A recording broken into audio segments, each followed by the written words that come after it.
Well. Beautiful people, best damn nation. It is Wednesday, and you know what time it is. It is the best damn wrestling podcast. I am your humble host, Brian Renegade, and with me, I have the best damn crew. First of all, I got my player, pimp partner in the building. We call him Senor Fuego. He is a chef, he's a wrestling historian, and he is a certified G. Ladies and gentlemen, I introduce to you Chef Showtime. What's happening, Chef? What's good? How you doing today? Oh man, blessed and highly favored, as the old folks say, and as I always say, my friend. Hope you had a good weekend, man. I worked all weekend. Oh man, you worked all weekend. Well, hopefully you had an opportunity to check out WWE Payback, man, and AEW Collision. There's been a lot of stuff going on, Jack. You know what I'm saying? I hope you your ears are percolating to what's going on out here in these streets. Can't wait. Oh man. Well, listen, Best Damn Nation, thank you for joining us each and every Wednesday like you do. If you're listening to us online, we're on Pandora, iHeartRadio, Google Podcasts, Stitcher, Audible, Amazon Music, wherever you get your podcast, you can listen to the fellas at the Best Damn Wrestling Podcast, or you can watch our broadcast live each and every Wednesday on Twitch, YouTube, Facebook, and then you can watch all of our repurposed content on our social media pages. Thank you for joining the show. Let's talk about some wrestling. Chef, man, I think that one of the big storylines that's been going around for a couple of days, and I kind of hate that we only broadcast on Wednesdays, man, because it seems like so much happens in such a little time between the time that we have our Wednesday broadcast and then the next Wednesday broadcast. It's so much crap that started happening. We got to talk about it. If you're not into wrestling, I don't care. We are a fun podcast. We're a fun podcast. We talk shit all the time, and you gonna hear us talking some today. Is that cool with you? I hope it is. If it ain't, I don't give a damn. Let's talk about some wrestling. Chef, one of the big things that's going on right now is your boy who can't stay out of the news, can't stay out of the spotlight, man. The one and only CM Punk has just been fired by your boy Tony Khan, man. This has been going on for a while. The back and forth between the back and forth between CM Punk and the backstage area. Not a lot of people like Phil. Not a lot of people like CM Punk. And for some reason, he has been pulling on the tiger's tail for some time. And Tony Khan almost was like, I had no other choice but to fire CM Punk. When he said that and announced that on Saturday's show at Collision, there were a rain of boos that came down. And I believe they were in Chicago, if I'm not mistaken. And you know that is Punk's home turf, Jack. That is his home turf. And this is coming from Sportskeeda after Tony Khan announced that he had fired CM Punk on AEW Collision. 89,000 people logged off. 89,000. I think that the total viewership by the end of the show was like around 200,000 or something like that. Those are very, very low numbers for a Saturday show that's already kind of struggling. You know what I'm saying? And now with CM Punk out, what does that look like? Does AEW have a star that they can depend on? Are they going to rely on homegrown talent or not? inquiring minds would like to know. But Tony Khan said, hey, CM Punk don't run this place. I run this place, and I had to get rid of CM Punk for my own personal safety. Whether you believe it or not, Tony Khan had to make a decision, man, that was best for the locker room, best for business, and best for AEW, man. Chef, I want to hear some of your feedback on CM Punk. You know, we've been talking about him for the last 2 podcasts, man, about, stirring up trouble, man, and, apparently it's gotten to him. Let's talk about that real quick, man. CM Punk, do you think Tony Khan was valid in his firing of CM Punk? To a certain extent. To a certain extent, I feel he's valid firing him, but if 89,000 people logged off after you fire CM Punk, that number's going to double next time. CM Punk brought the controversy. He brought all the shenanigans that made it interesting, But, I get at the same time, you get tired of it, but that brings ratings. And I got a feeling their ratings about to drop. I can definitely see their ratings starting to drop, man, and people them losing viewership. But, the thing about AEW that makes it a little bit different from WWF is that they always have fresh rotating talent that's coming in and out. And they can place any players where they need to. But can the current AEW roster be able to carry on during CM Punk's leave?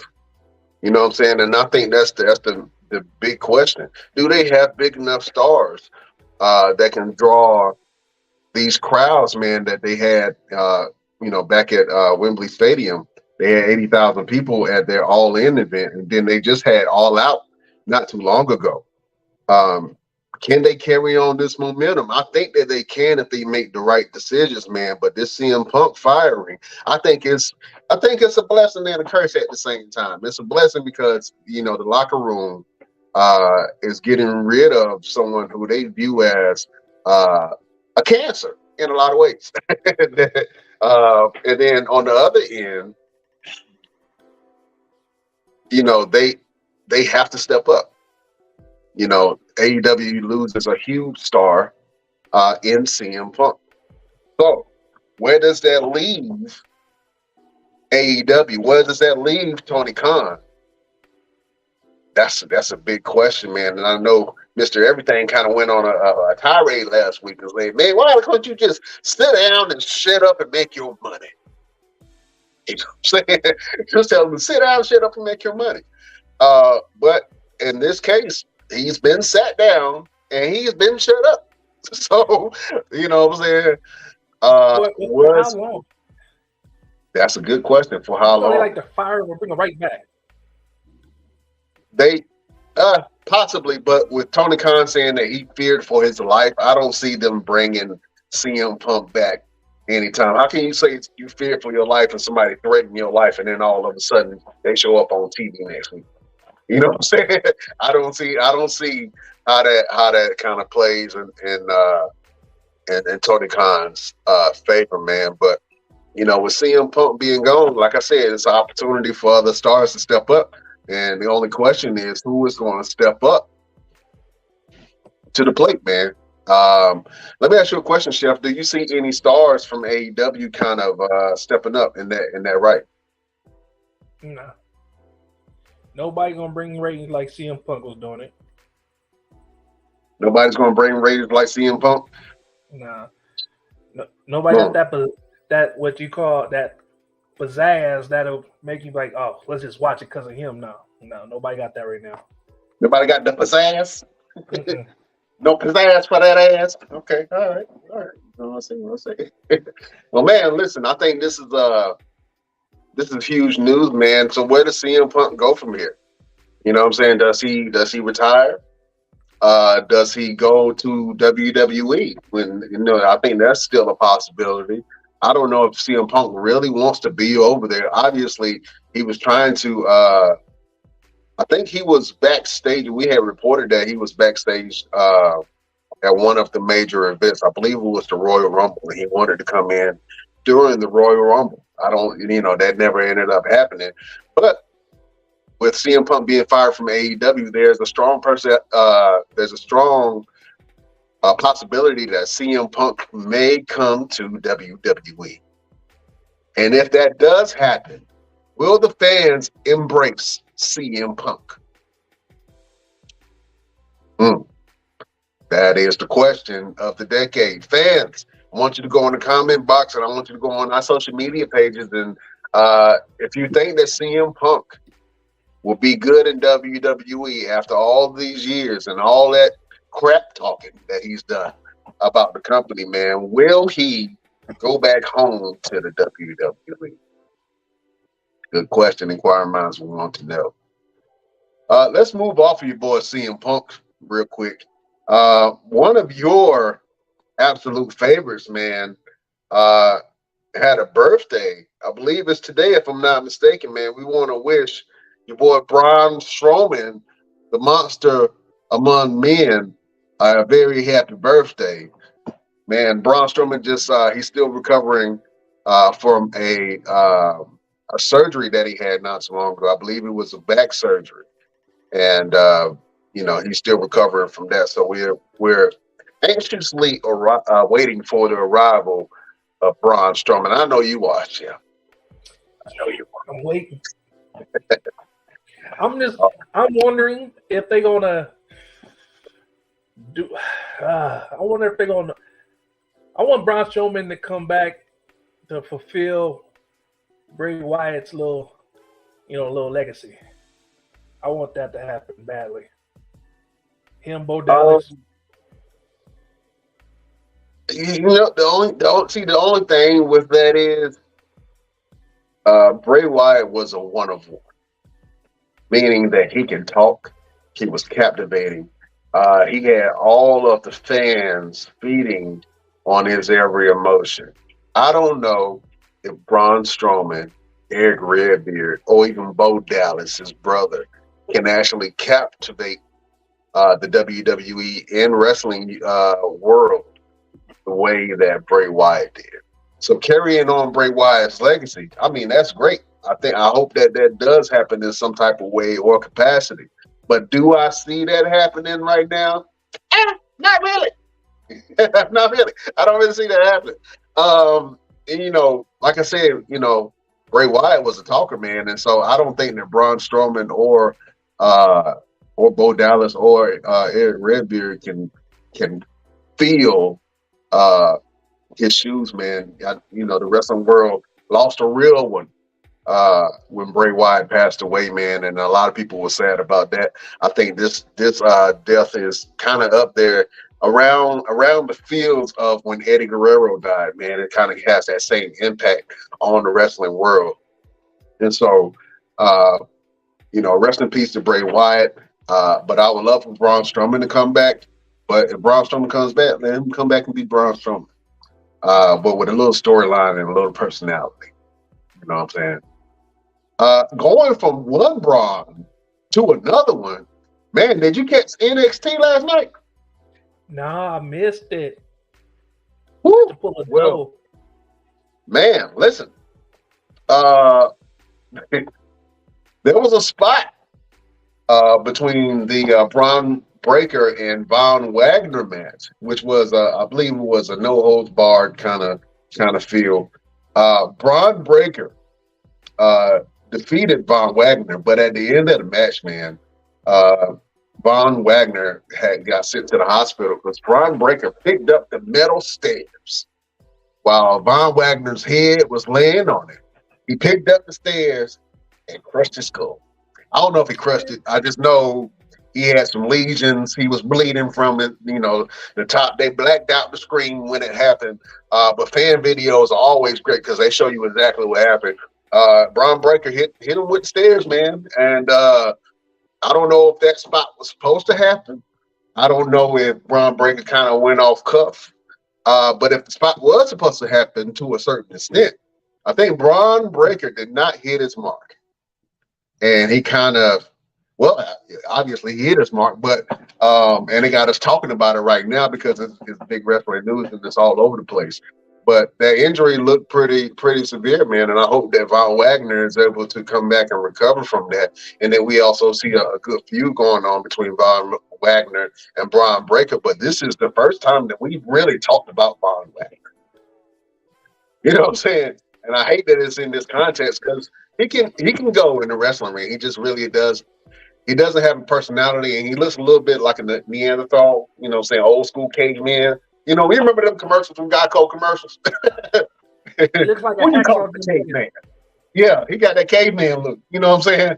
But we're gonna see what happens between Braun Breaker and Von Wagner with this injury, man.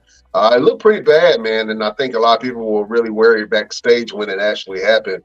But Braun Breaker, man, I think that boy is ready for the big time. Go ahead and bring him up to main roster, man. Let him decimate some people. I think that he's ready. He had a little stint as a heel, and if this doesn't put him up there as a heel, and he doesn't have any disciplinary actions from what happened, I would love to see Braun Breaker come on to one of the major shows, man. But you know, we wishing well wishes to Von Wagner, man. That was a pretty bad spot, but I think the Braun Breaker is ready now. Will he get penalized uh, from this incident that he had with Von Wagner? I don't know. Should he get penalized? I don't know. What you think, Chef? No. I just want Braun Breaker to get brought back up to the big leagues so he can beat off in Gunther. I want him to beat Gunther down. That didn't sound right the way you said that, Chef. That did not sound the way it sounded in your head. You want him to beat off on Von Wagner? What kind of porn you watching? Braun Breaker to break Gunther. Oh man. Well, that's a good one. Let's talk about your boy Gunther since you just mentioned it, man. He had a knockout, drag out fight with your boy Chad Gable, man. That was an absolute classic of a match, man. And we talked about it on the podcast a little while ago before everybody started jumping on the train. But man, your boy Shorty G, aka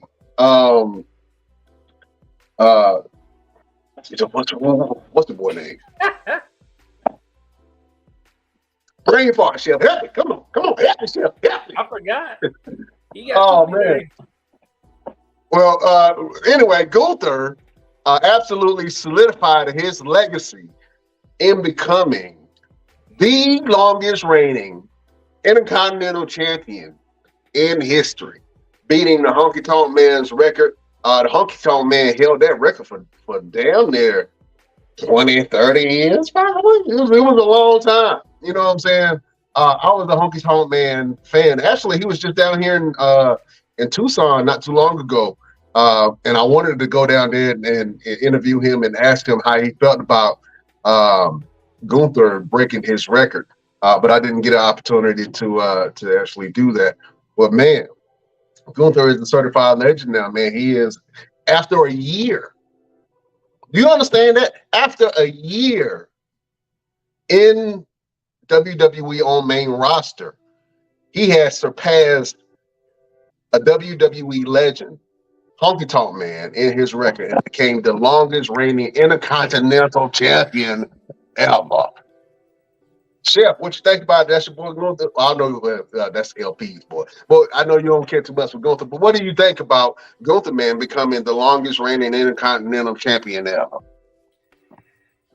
I feel Gunther should have lost that match. What? Yeah, he should have lost that match. You know me.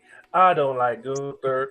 You know, Gunther could trip and break his leg, and I'll be like, good. Jesus sake. Christ, Steph. It's a good accomplishment for him, though. You know, that's going to put him into the Hall of Fame. Yeah, I mean, he's a certified legend already. I mean, the boy is only a year in. Oh, I don't know anybody who's had a meteoric rise like Gunther has. From the time he stepped on main roster to now. Roman. He's only been beat one time, and that was by Chad Gable, and that was via countout. That man is a certified legend. And when Seth Rollins eventually has to drop the belt to somebody, I think that Gunther should be that guy. I think that, well, this is the thing. Can Gunther carry a show? We know he can have matches. We know he can speak a little bit. We know that he can absolutely destroy anybody that comes in that ring with him. But the question is, can he carry a show? Can he carry a brand? You don't think so, Chef? You know what just popped into my head right now. I can see like the move up of Braun Breaker coming to the main roster, challenge Seth Rollins and take the belt. I can see him carrying the show. Okay, you can see Braun Breaker carrying the show, but not Gunther. Gunther is more. Best Damn Nation. You got to put something in the comment box. Do you see Gunther carrying Raw?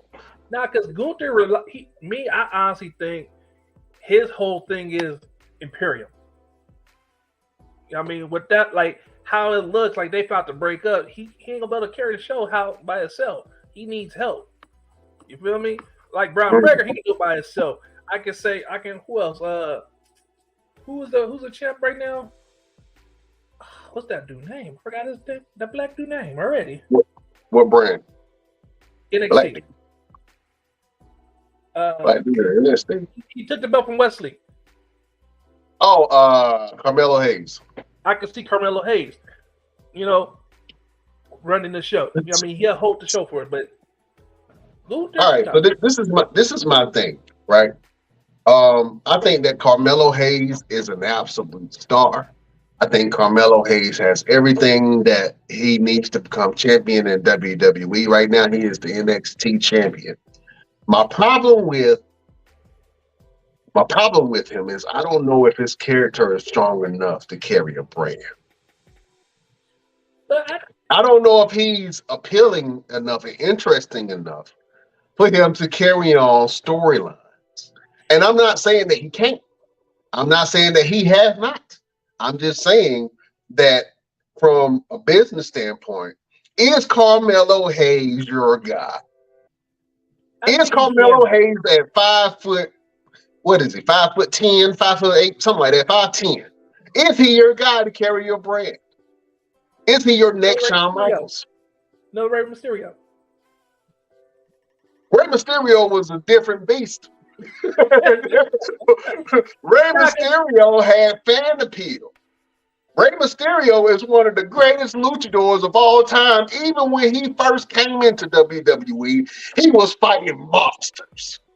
Now I can see Carmelo because you already see how WWE do them. They bring all the new upcoming risers and revamp them just a little bit. They don't do it a lot. Like Butch. In NXT, he was going crazy. But now when he got here, this dude's he was quiet, little lunatic. I don't like the Butch character. But he's changing everybody. Like Gunther, he's still the same person he was at NXT. Ugh, I don't like it. But everybody else, they do a little small revamp. They make him a little bit better. Man, I think that Gunther can be poised to take on the show. I think that he can be good, and I think that with him having Ludwig Kaiser in his corner as another mouthpiece for the group, I think that they collectively together can run Monday Night Raw. But they got to put the bet on somebody because Seth, man, is on his way out, Jack, and I hate to see it because Seth is one of my favorite wrestlers, man. But with them announcing that Seth has these back problems and he has a target on his back, you can tell that they're kind of prepping him to lose the belt to somebody. Now, the question is who? You know what I'm saying? And now that we got some new blood that just came on Monday Night Raw, we're going to talk about that in a second. Where does that leave Seth Rollins, and who should Seth Rollins drop the belt to? Best Damn Nation, go on the comment box and let us know who you think that Seth Rollins should be Seth Rollins' successor. That's how the best way to say that. Oh man, look, we got to talk about your boy Jey Uso, man. Your boy Jey Uso all of a sudden just came back to the WWE, and he popped his happy ass on Monday Night Raw. Man, the Uso is finally alone. They found a creative way to break up the Usos, and I know it's going to be leading towards something, maybe something that at Survivor Series, Uso versus Uso, or maybe they're going to try to push that all the way to WrestleMania and have Jay versus Jimmy at WrestleMania, which is one of their dream things to do. But right now, Jey Uso, man, right now, Jey Uso is hot, man. Jey Uso is hot. You see the fan reaction to Jay when he came out, his music, just me, oops, they want it. You know what I'm saying? And he started doing this, and you could see everybody in the crowd just doing the same thing. He has crowd control. He still struggles on the mic a little bit. He still kind of struggles, you know. He's getting better. He's getting better. He getting there. He getting there, but he ain't there yet. You know what I'm saying? But Jey Uso is a huge acquisition for Monday Night Raw. And for some reason, Cody Rhodes kind of ushered in Jey Uso. And so now they're saying, hey, since Jay is here, we're going to have to make some type of a trade to SmackDown. And not a lot of people are going to like it. So speculations is going around who's going to go to SmackDown. I'm thinking it might be Cody Rhodes. I think they're going to bring Cody Rhodes to SmackDown because Roman is not there, right? And then John Cena is there right now. But once John Cena leaves, who's going to be that star on SmackDown to be able to carry the brand until the Bloodline storyline starts, you know, to come back up and Roman Reigns makes his appearance. You know what I'm saying? That's what I'm thinking. Because right now, they're trying to push Jimmy, and the fans are revolting against it. They are not going behind Jimmy. I think they put Jimmy in a really weird place. And let's go back to SmackDown. On SmackDown, John Cena came out. The legendary John Cena came out. And Jimmy came out to his new music, which was dope. Both of the brothers have dope music. You know what I'm saying? But their fans did not get behind Jimmy. And then, you know, Jimmy tried to kick John Cena. John Cena caught it and hit him with an attitude adjustment, which is John Cena's finishing move. And it made Jimmy look super weak, man. I'm like, okay, if you're going to be a big heel on the show, if you're going to go the heel route, you have to establish yourself as a top star. You can't just say, I'm a star, I'm here, I'm Jimmy Uso. Although we know your accolades, Jimmy is not a good singles competitor. And he has to prove that now that he's on his own. Now, he still has the bloodline, in which I'm thinking that he went back to the bloodline, but we don't know yet because they're kind of playing around with the whole thing. So, can Jimmy Uso stand on his own 2 feet? We're going to see. He's going to have to prove himself. He's going to have to. He ain't got no chance. He ain't got no choice. So, he either going to have to be the new right-hand man for Roman Reigns, or he's going to stand on his own 2 feet and compete. And I don't know if I want Jimmy to have it. Jay got the juice. I don't know if Jimmy got the juice.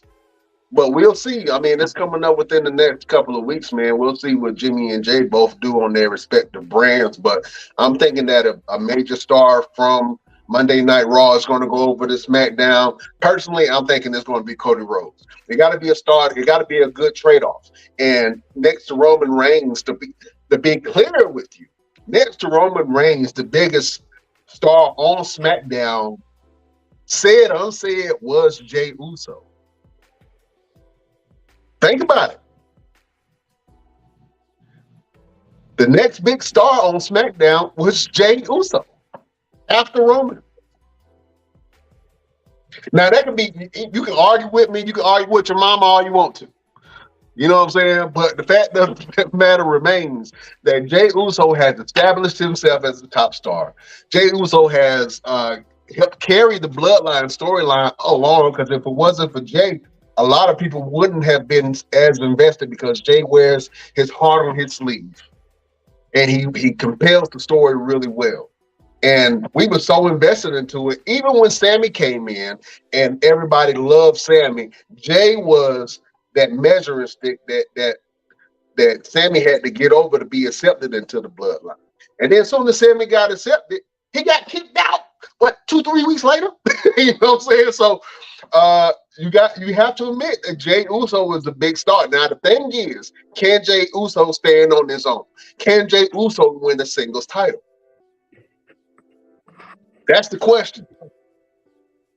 If you got answers, put it in the comment box for your boy Brian Renegade and show us what's going on.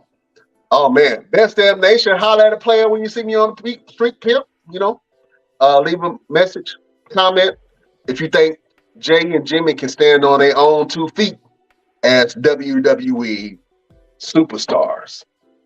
I think Jay can.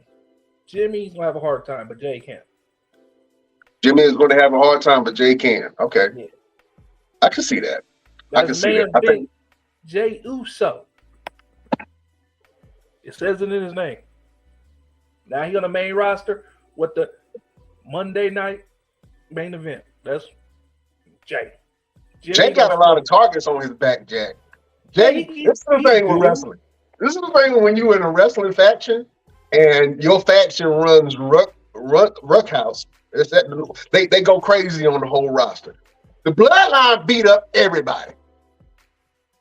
Everybody, buddy. It was not one person that was spared by the Bloodline. So Jay coming into Monday Night Raw, number one, a lot of people on Raw feel like Jay is going to take their spot, and he is. A lot of people feel like that Jay Uso is going to be given the spotlight, and he is. Eventually, Jay Uso will win a belt, and he will. So there's a target on Jay Uso's back because he's there by himself. He doesn't have the bloodline, and he's made all of these enemies to the point that when he came out and he was about to go backstage, you had Drew McIntyre music hit, and Drew McIntyre just stood at him looking like a giant, just standing and looking at him. And then Matt Riddle came out, started looking at him. Sami Zayn was Jay Uso's saving grace from getting his ass whooped at some point during that night, because Sami Zayn had to come out and he had his little spiel and say, "Hey, I'm glad that you're here. Whoop-de-doo. You broke away from the bloodline. Good for you." But Sami Zayn had to save Jay Uso a couple of times. When Drew McIntyre was sitting there staring a hole at Jay, Sami was like, "Hey, man, first night back, hey, stall him out. Stall him out, man. Don't beat him up. Right? Hey, first night back, just give him, let him live." Matt Riddle came out, started looking at Jay. Hey, first night back, let him live. You know what I'm saying? That had to happen a couple of times. I'm pretty sure backstage too. You can't go around beating up people and then causing all these enemies and then show up at your ops house and like, "Hey, man, I'm gonna put my feet on your couch. I'm gonna watch your TV. I mean, all the sandwiches in your refrigerator, and you ain't gonna do nothing but sit here." You know what I'm saying?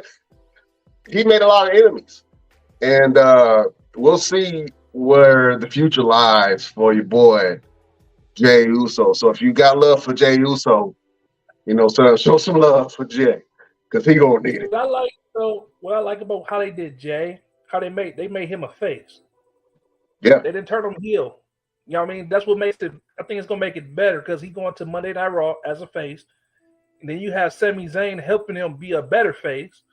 Right. So I think everybody going to be like, "Oh, they'll let water under the bridge." Yeah, I think it's going to be cool for him on Monday. But Jimmy as a heel, that don't look right at all. You just said and made a turn.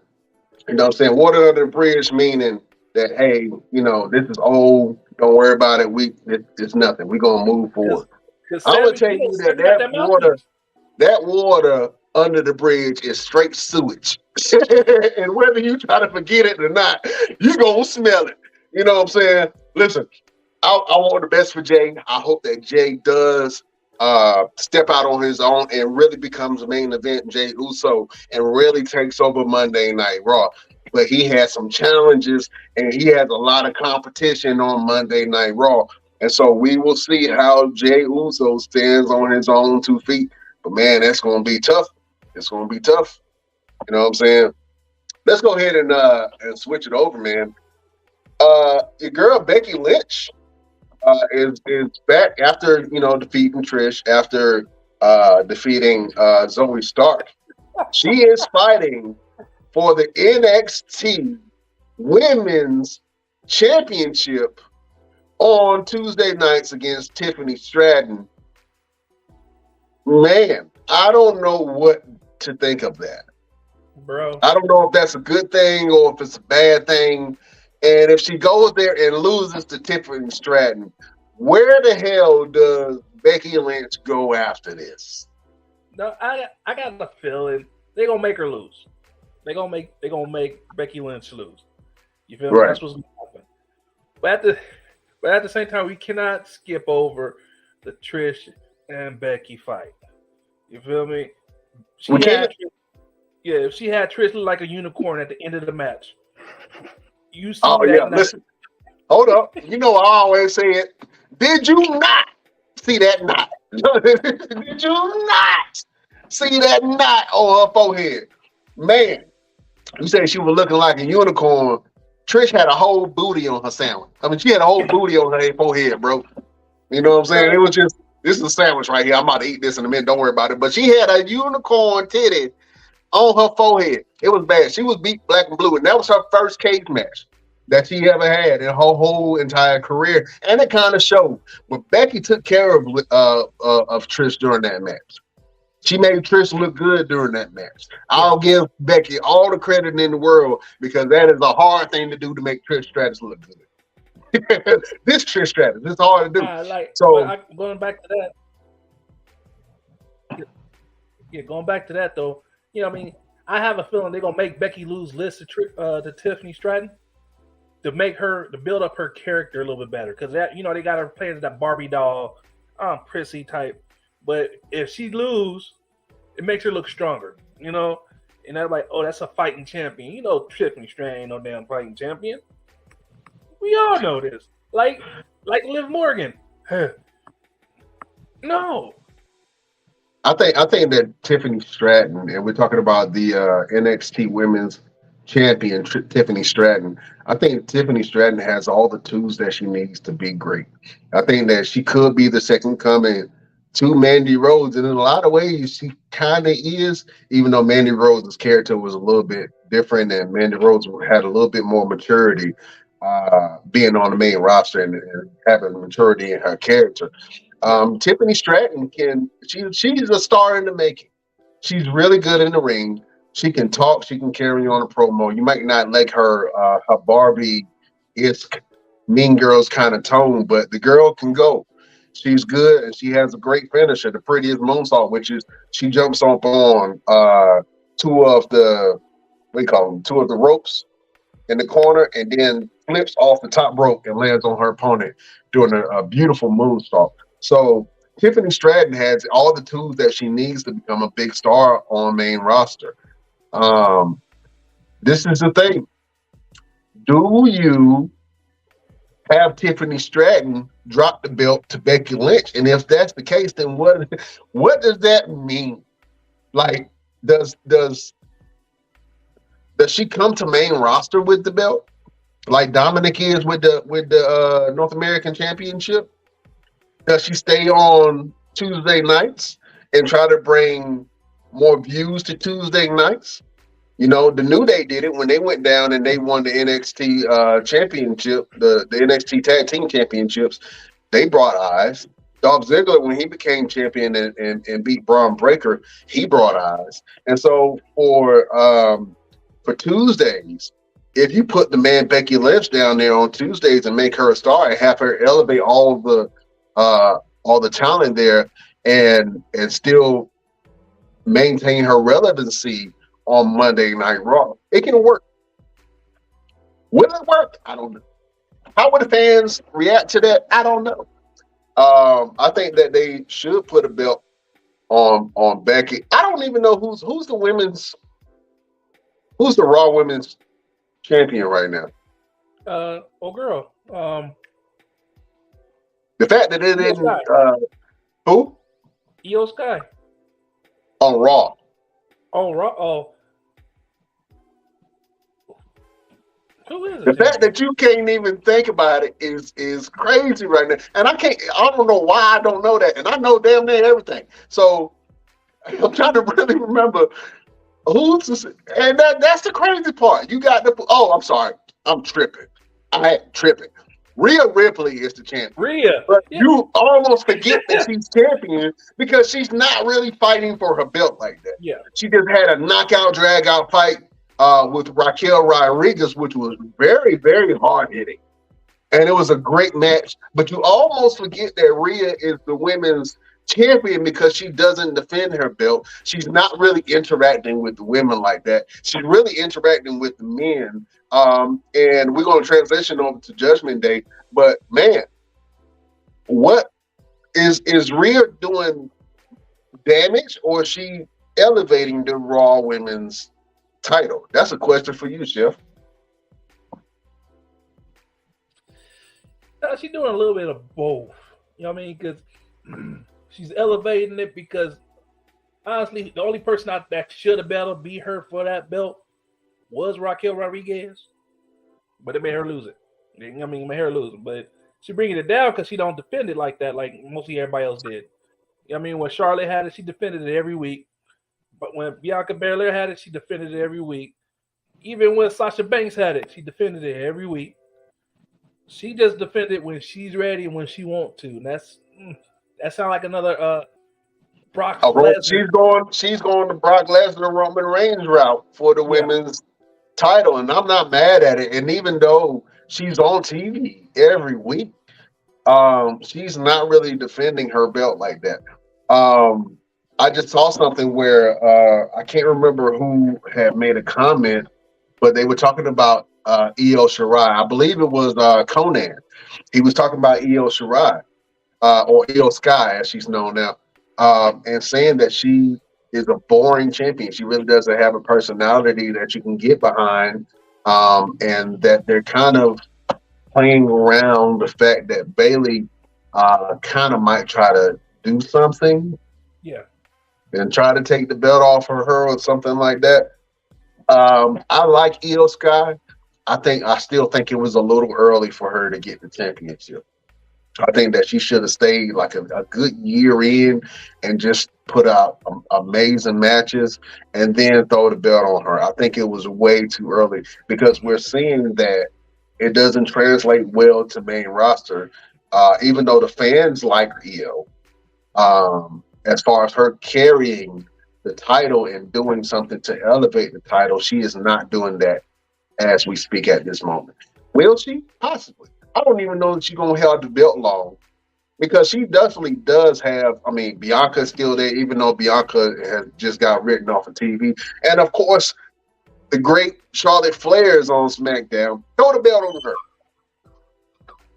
Throw the belt on her and give me Charlotte versus Rhea Ripley at Survivor Series.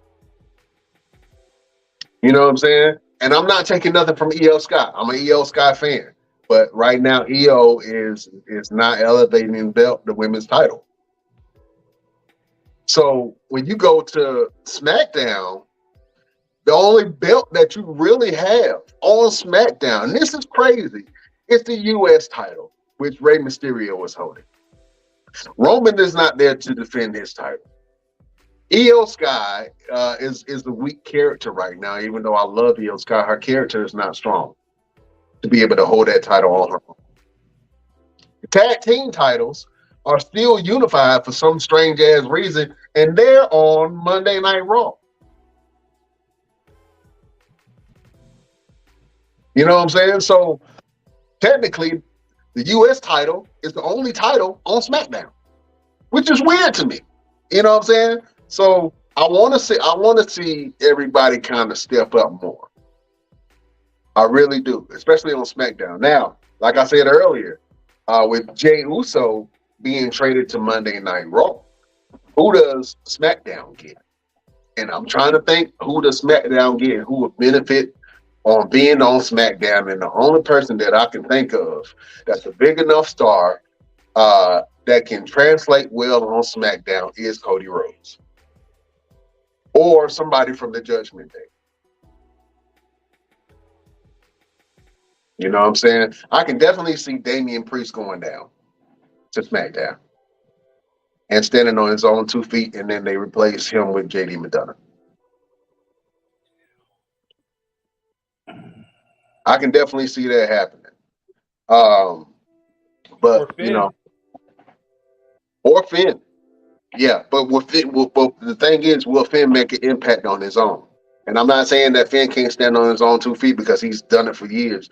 But with Judgment Day, and let's go ahead and talk about it. Since you just mentioned Finn Balor, man, Finn Balor and Damian Priest had a battle at Payback, man, against Sami Zayn and KO, and they ended up pulling off the win. Now, first of all, this win was a complete team effort. It took 5-6 people to beat down on Sami and KO to take these belts off of them.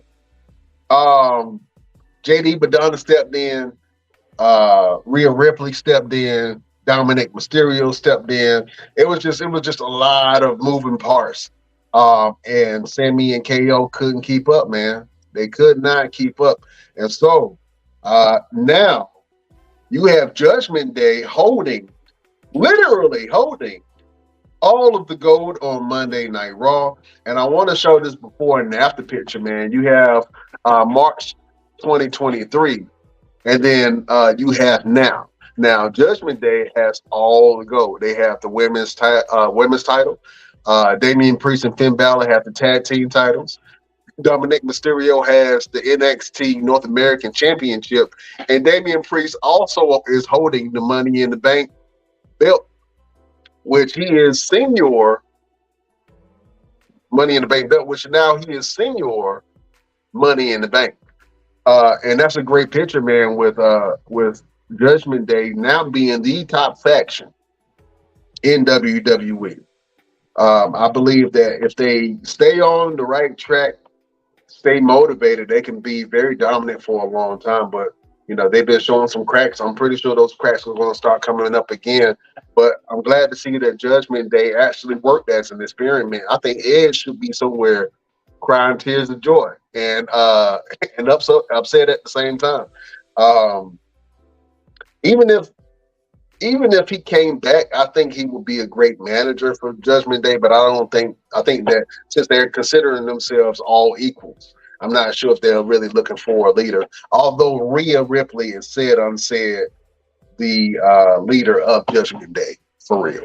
But it's good to see the Judgment Day is in their winning ways, man. And JD McDonough is kind of trying to slide his way in there. You know, I was trying to figure out the other day, who did JD McDonough remind me of? I couldn't quite put my finger on it. I was like, he reminds me of somebody. I don't know who, but he really reminds me of somebody. He has a huge head. He's always angry. And he's a formidable opponent. I can't quite. He kind of reminds me of Lord Farquaad on strength. Lord Farquaad. Big head, little body. Man, JD McDonough is dangerous in the ring. He can be a true asset to Judgment Day, and he actually really fits in.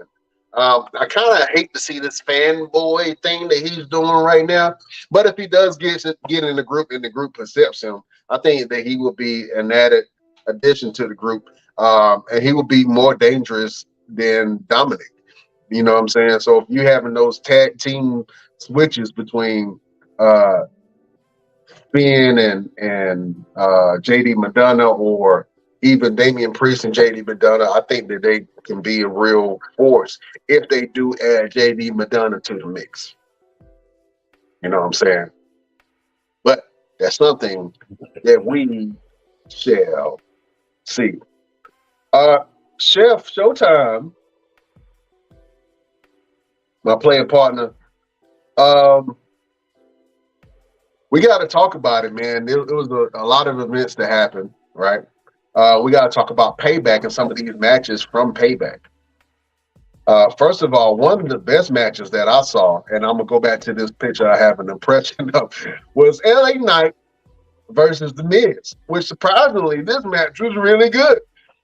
This was one of the promos that The Miz did on LA Knight, where he completely roasted LA Knight and he kind of broke down LA Knight as from a character standpoint of how generic he is and how The Miz is actually a real authentic star. But this match was great. I loved every minute of it. I thought that The Miz really showed up and showed out during this match. I thought that he did a great job in showing that he's a top talent, man, and that he can kind of bring anybody over. Of course, LA Knight won the match at the end, but The Miz, I was very impressed with The Miz, and I hope that he does get more time on TV because The Miz is an absolute star. Chef, what did you think about The Miz versus LA Knight match? I love the match. The match was, at first it started off slow, but it got better. I like okay, the match got good, and it got me interested to watch it. Because at first I didn't want to watch it because I don't The Miz. I mean, he's been the same since he came into the show, But LA Knight, it's a new upcoming star, is rising to the top. Man, make me like this. Yeah, man, I think I really enjoyed that match with them too. Let's talk about another match that happened, man. We just mentioned it a few minutes ago. We had Rhea Ripley versus Raquel Rodriguez. I thought that match was a slobber knocker, man. Them girls were swinging for the fences. I'm talking about blood, everything. That was probably one of the best women's matches, hit for hit wise, that I've seen since watching like New Japan type stuff. You know what I'm saying? So I absolutely enjoyed the match. I thought it was good. I think Rhea really showed herself as a dominant heel, and then Raquel Rodriguez was beating Rhea ass a couple of times. You know what I'm saying? She was on that ass. She was on that ass. But it was good though. I thought that they had a great match, man. I thought that they really matched up really well. Of course, slimy ass Dominic came in and secured the win for Mommy. But the Battle of the Mommies was really good. This was what I call it, the Battle of the Mommies. You know what I'm saying? I thought this match was really good. And Raquel is requesting another match with Dominic Mysterio being barred from ringside. But I'm pretty sure another member of Judgment Day will come in and help.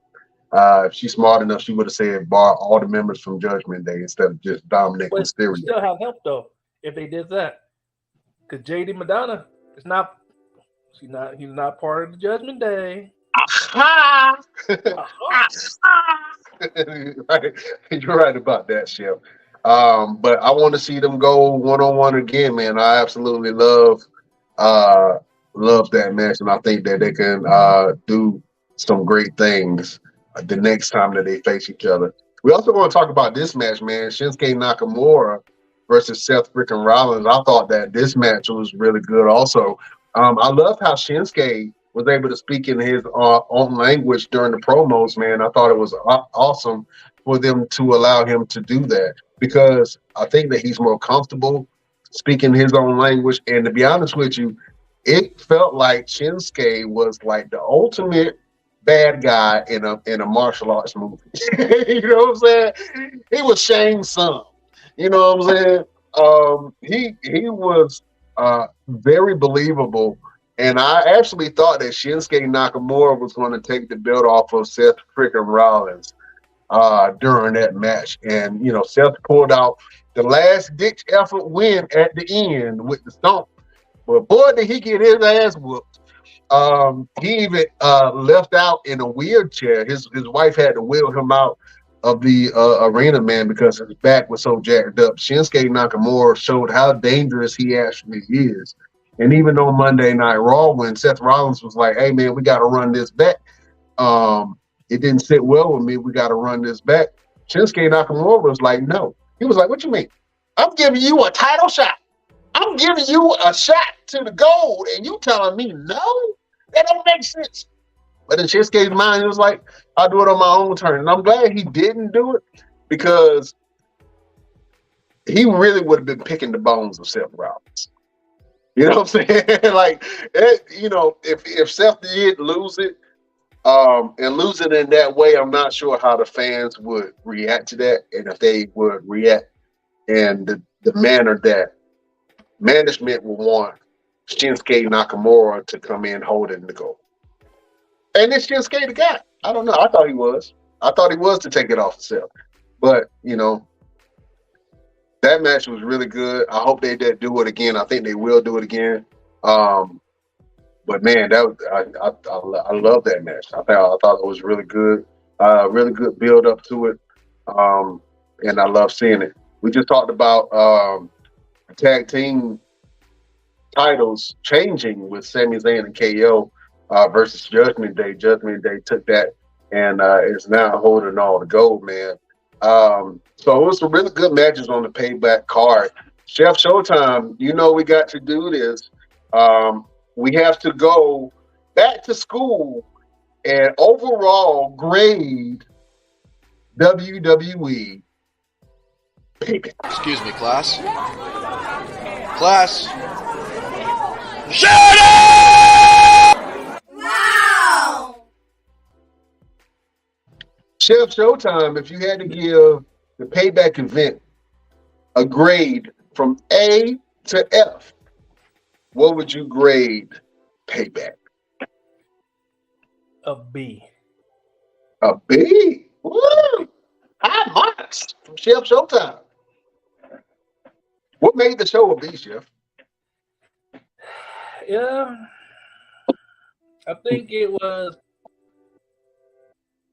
the Miz and LA Knight. That made it a B. Like it should have had more. Let me put this the right word. They should have more matches. It was too short for me. It was too short. Yeah, it was a little short, and I think that they could have added some more matches. But I believe they also took off some matches. I think that the Chad Gable and Gunther match was supposed to happen, but in order for Gunther to kind of beat the Honky Tonk Man's record and for it to really make sense, they had to do it on Monday Night Raw to make it official. Even though if he would have won it Payback, it still would have been official. I think it had more oomph on it, having him win it on Monday Night Raw, officially beating the Honky Tonk Man's record. So I think that match got cut, and I think that I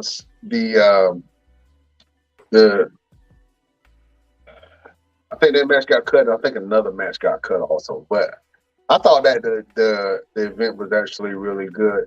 Best Damn Nation, go in the comment box. Let us know what you thought about the Payback event. What would you grade the Payback event, A through F? Give us a grade, and I'll read it. But yeah, man, I thought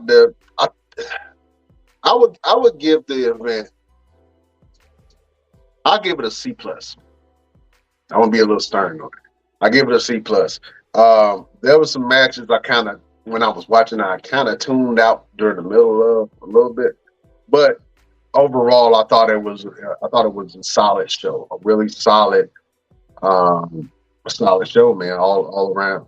Even with the wrestling news about CM Punk getting fired and then the Collision show going on and the death of Bray Wyatt and all the stuff from wrestling that happened this week, I thought that they pulled off a really good match at Payback, man. And the people who needed to win, did they win? I don't know. You let us know in the comment box what you think. Man, Chef. Man, this was a hell of a show. We usually go a little bit longer.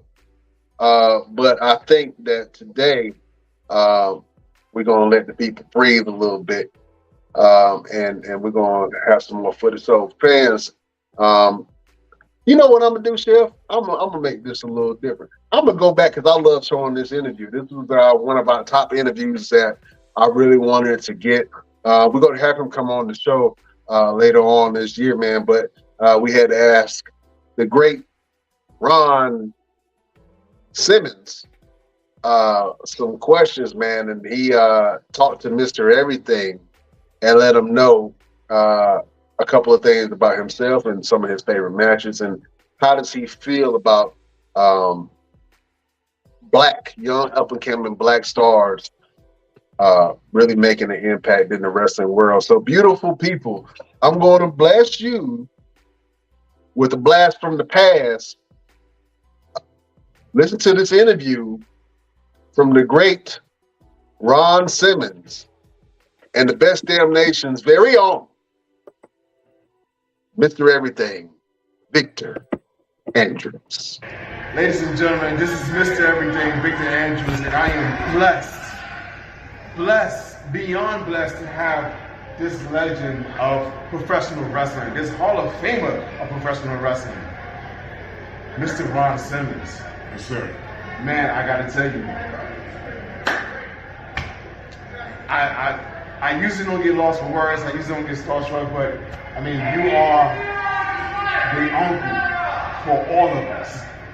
You are the reason why we do the things that you're the reason why we're able to do the things that we're able to do. You know, coming from you, and particularly being a young black man, I can't tell you how much that means to me. But see, understanding this, right? Everything has a beginning, and for myself, others lay the platform for me. So, you know, that's what I'm supposed to do, you know? Continue that going, you know? So I know I'm doing that, if that's what it means to you. So now that's what I'm expecting you to do. Okay. You know what I'm saying? Okay. Right, so that's how that goes, you know? Absolutely. No, Ron Simmons didn't do it by himself. I had others to come before me that laid that stage, you know, and said it for me. Okay. So I'm keeping that going, you know, and you're gonna keep it. Absolutely. You know what I'm saying? Absolutely. So yeah, man, it means everything in the world. So being the very first world, African-American world heavyweight champion. Black. Yes, black world heavyweight champion. Right. Explain to me what that feeling was, and explain to me how you felt seeing someone like Kofi Kingston becoming the first black WWE champion. The same way, brother, looking at the, you know, as it's when it set in for me, right? I'm sure the feeling was the same. You understand me? Because I didn't really grasp it at that point. My sights were set on just being champion. Okay? Later on, the significance of it hit me. You understand? Because of ways reverberated over the years with you, right? With others. And the best part about it is that not only with just young black men, you know, hey, we're talking women of all other people of all other colors and ethnicity too, you know what I'm saying? So man, listen, all these years later, for it to have that impact, I mean, you can't ask for no more than that, you know? Hey, I'm a blessed man, you know what I'm saying? Absolutely. Yeah, absolutely. Yeah, no doubt. So one more quick question. Of all the years of being in a tag team, or you and Butch, and then you and JBL and APA, everything you've done, Nation of Domination, tell me, what is the most profound moment of your career? And once again, we just finished talking, right? And I've been in some wonderful, you know, with some great tag partners, you know. Butch being a mentor to me, right? And of course being in the tag with JBL, right? Hey, both are fantastic, right? But becoming world champion again, the first black world champion, that impact, brother, listen, that's it, you know what I'm saying? Right. That's the highlight. Absolutely. You know? Absolutely. And for the meaning, not just being champion, but the meaning of it. Yes. You know, right, for the inspiration, inspiring others, you know, like you said, you know, and I just had to sum my entire career, brother, just be, damn. It's Mr. Everything, Ron Simmons, back to you at the guys of the Best Damn Wrestling Podcast. Thank you. Oh man. Damn! I have to say that Mr. Everything's damn was pretty weak compared to Ron Simmons' damn. I wish he would have put a little bit more pace in that damn. But that was a great interview from your boy, Mr. Everything, interviewing the great Ron Simmons. That's an interview that we've been trying to get on the show for a while, man. So we were blessed to have that that interview from Mr. Ron Simmons. And listen, we got more interviews coming for you later on this year on the Best Damn Wrestling Podcast. So tell your mammy and them, your uncles, your cousins, your grandma that the Best Damn Wrestling Podcast is on, and we got more interviews for the beautiful people. Chef, man, let the beautiful people know what you got going on and where can they find you. Work, and more work. And you can find me on Facebook as Dante Carter. You can find me on Twitch, Dante Carter. All right. Twitch, Twitter, Black Planet, MySpace, you know what I'm saying, Pornhub, all those places. You can find Chef Showtime. And show Showtime some love, man. My name is Brian Renegade. You can find me on all platforms at Brian Renegade. I got some good stuff going on. One of the things that I really want to promote is Blue Hearts for Autism. We are growing and moving with that. Blue Hearts for Autism provides resources and medical equipment and homemade for individuals who have autism and other disabilities. So if you want to support a good cause, they have coffee that they sell, they have paraphernalia that they sell, or you can just go donate to a good cause. So go to www.blueheartsforautism.com and support a great cause.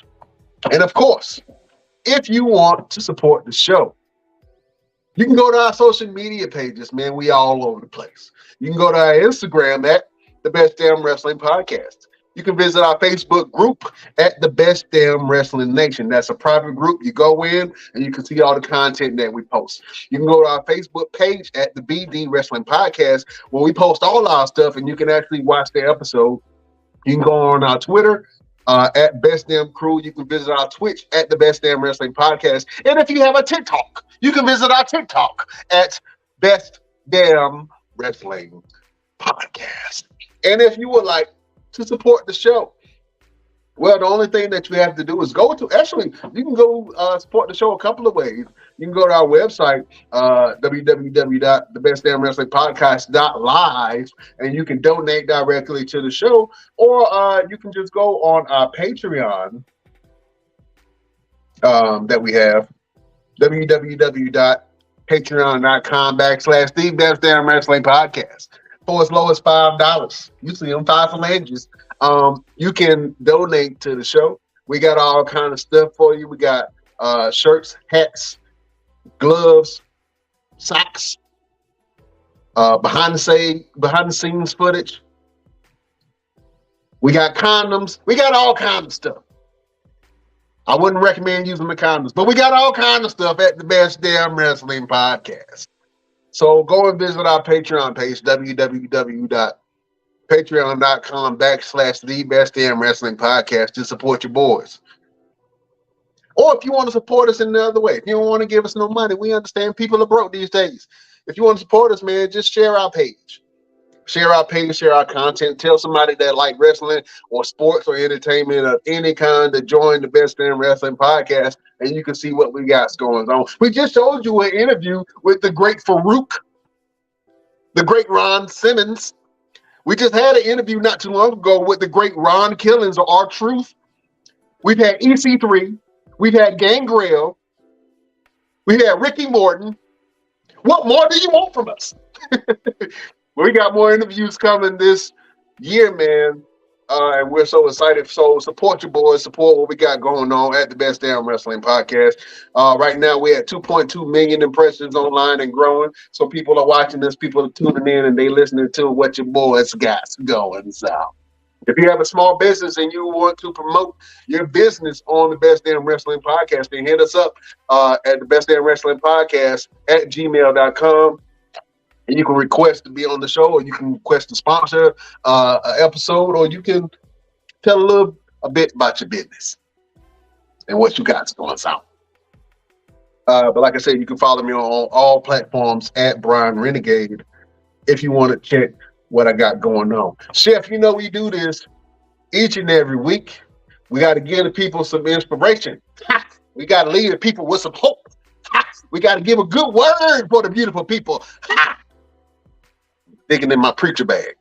Chef Showtime, do you have a final word, a word of motivation for the beautiful people to get them through their week?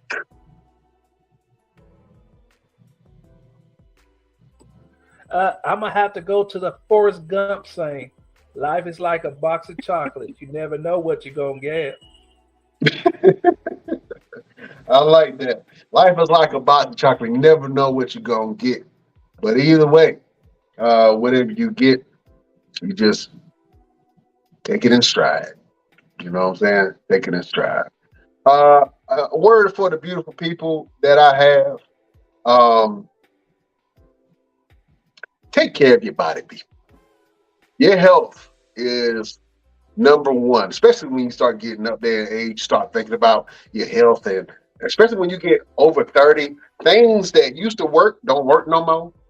You start, bones start cracking, back start aching. You know what I'm saying? You eat a sandwich and you just get fat and look like you're 3 months pregnant. But take care of your body. Take care of your health. Your health is your number one asset. Your health is the thing that's most important, more than money, more than anything else. You got to take care of yourself. You got to be here for the people that love and depend on you and care about you. You know what I'm saying? So take care of your health. Take care of your body. Take care of your mind. You know what I'm saying? If you having some issues and you need to talk to somebody, find somebody to talk to. Mental health is just as important as physical health. You know what I'm saying? So you have to do both. So get you somebody that you can talk to.